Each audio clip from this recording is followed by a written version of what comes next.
নবম দশম শ্রেণীর জেনারেল ম্যাথ ত্রিকোণমিতি অধ্যায়ে বেসিক কিছু জিনিস পড়াবো। তো এখানে যে মানগুলো দেয়া আছে এগুলো আমাদের ম্যাথ করার জন্য অবশ্যই জানতে হবে। তো 0 ডিগ্রি এবং এখানে সাইনের মান কসের মান tan cot sec এবং হচ্ছে কোসেকের মানগুলো কিভাবে মান অনুসারে পরিবর্তিত সেগুলো আমাদেরকে মুখস্থ রাখতে হবে অবশ্যই। π/6 = 30। হয়তোবা পরীক্ষায় 30 না দিয়ে π/6 দিতে পারে, সেক্ষেত্রে আমাদের বুঝতে হবে যে এটা 30 বোঝাচ্ছে। 45 ডিগ্রি না দিয়ে π/4 দিতে পারে, সেক্ষেত্রে বুঝতে হবে এটা 45 বোঝাচ্ছে। তো π/3 = 60 বোঝাতে এটা মুখস্থ রাখতে হবে। এভাবে সেম ভাবে সবকিছু আমাদেরকে এখানে যে চার্টটা দেখা যাচ্ছে এখানে মুখস্থ রাখতে হবে। হয়তোবা আমাদেরকে π/3 মান বলতে পারে π/3 tan π/3, সেক্ষেত্রে আমাদের বুঝতে হবে √3 বসাতে হবে। হয়তোবা বলতে পারে cot π/4, সেক্ষেত্রে আমাদের 1 বসাতে হবে। তো এখানে মানগুলো আমাদের মুখস্থ রাখতে হবে এবং বুঝতে হবে। এটা অবশ্য ক্যালকুলেটরও বের করা যায়, যেহেতু ক্যালকুলেটর ইউজ করা যাবে, তাও জানা থাকা ভালো। এবং বিশেষ করে এগুলো জানা থাকা ভালো যে π/6 = 30 বোঝাচ্ছে, π/4 = 45, π/3 = 60 এবং π/2 = 90। এই জিনিসগুলো জানা থাকলে ভালো। আরগুলো হচ্ছে মোটামুটি সবকিছু ক্যালকুলেটর দিয়ে বের করা যায়।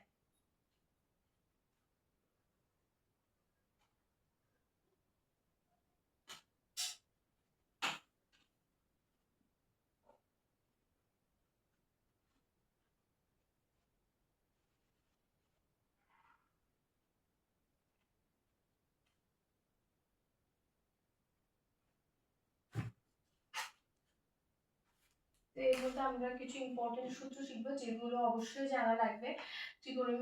ত্রিকোণমিতি ম্যাথ করতে গেলে এগুলো ছাড়া কোনো উপায় নেই, মানে এগুলো জানতেই হবে। তো কোসেক = হচ্ছে 1/sin θ এবং sec θ = হচ্ছে 1/cos θ। cot θ = হচ্ছে 1/tan θ এবং cos θ = হচ্ছে 1/sec θ, মানে এটার উল্টাটা sec θ। এবং আর কিছু সূত্র রয়েছে, sin square θ plus cos square θ = হচ্ছে 1। এক্ষেত্রে এটা আমরা পরিবর্তন করে এপাশ ওপাশ করে লিখতে পারি, যেভাবে যখন যেভাবে ব্যবহার করতে হবে বা অ্যাপ্লাই করতে হবে আমরা সেভাবে বের করব। যেমন হয়তো অনেক ক্ষেত্রে দেখা যাচ্ছে cos স্কয়ার মান বের করতে হচ্ছে বা cos θ এর মান বের করতে হচ্ছে, সেক্ষেত্রে আমরা এভাবে বের করতে পারি। আবার অনেক সময় দেখা যায় sin স্কয়ার θ এর মান বের করতে হচ্ছে, সেখানে 1/1 - cos স্কয়ার θ হবে। এরপর আরেকটা সূত্র রয়েছে 1 + tan স্কয়ার θ = sec স্কয়ার θ। এটু সেম ভাবে আমরা পরিবর্তন করে যখন tan স্কয়ার মান লাগবে তখন আমরা sec স্কয়ার θ -1 দিয়ে দিতে পারবো। আবার যখন sec স্কয়ার, তখন এভাবে করে আমরা মানগুলো মানে এই পাশ ওপাশ করে আমরা মান যে যখন যেভাবে ব্যবহার করতে হবে সেভাবে ব্যবহার করতে পারবো। পার্টটা রয়েছে 1 + cot square θ = cosec square θ। 1 + cot square θ = cosec square θ। আরেকটা সূত্র রয়েছে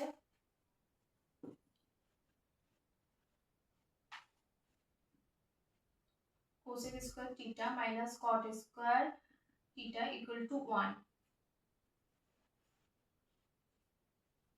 তাহলে এগুলো গেল মোটামুটি। এই সূত্রগুলো জানা থাকলে হয়, এর থেকে বেশি লাগে না, এই সূত্রগুলো জানা থাকলে হয়।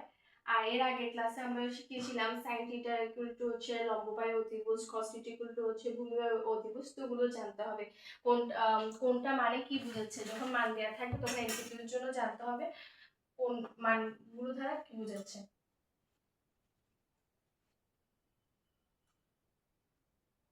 এবং আরেকটা জিনিস রয়েছে, এখানে চতুর্ভাগটা আমাদের জানতে হবে। এটা হচ্ছে প্রথম চতুর্ভাগ, মানে first quadrant, second, third, fourth. প্রথম, এটা হচ্ছে প্রথম চতুর্ভাগ, এটা হচ্ছে দ্বিতীয়, তৃতীয় এবং এটা হচ্ছে চতুর্থ।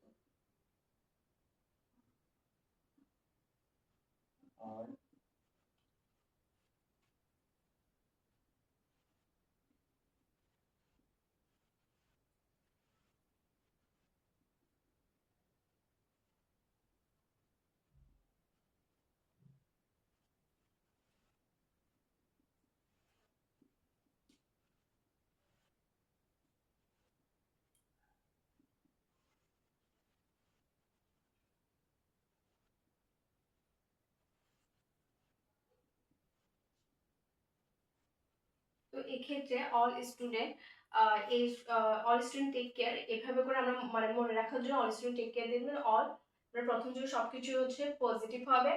সেকেন্ড কোয়াড্রেন্টে সাইন এবং কোসেক, সাইনের বিপরীত হচ্ছে কোসেক, এটা এই দুইটা হচ্ছে পজিটিভ হয়, এই বাদে সবগুলো হচ্ছে নেগেটিভ হবে। তৃতীয় চতুর্ভাগে ট্যান এবং হচ্ছে কট মানে একটার বিপরীত, এগুলো পজিটিভ হবে। এর বাদে যে কোনো কিছু থাকলে সবকিছু মাইনাস হবে, মানে সাইন এবং হচ্ছে কোসেক বা থাকুক বা হচ্ছে কস বা সেক থাকুক সবকিছু হচ্ছে মাইনাস হবে। এবং চতুর্ভাগের ক্ষেত্রে হচ্ছে কস এবং হচ্ছে সেক এটার বিপরীত, এগুলো হচ্ছে পজিটিভ হবে, এবারে সবগুলো মাইনাস হবে। তো এটাই হচ্ছে কোয়াড্রেন্ট সম্পর্কে আমাদের জানতে হবে এবং যে সূত্রগুলো আমরা বলেছি ওগুলো সম্পর্কে আমাদের জানতে হবে।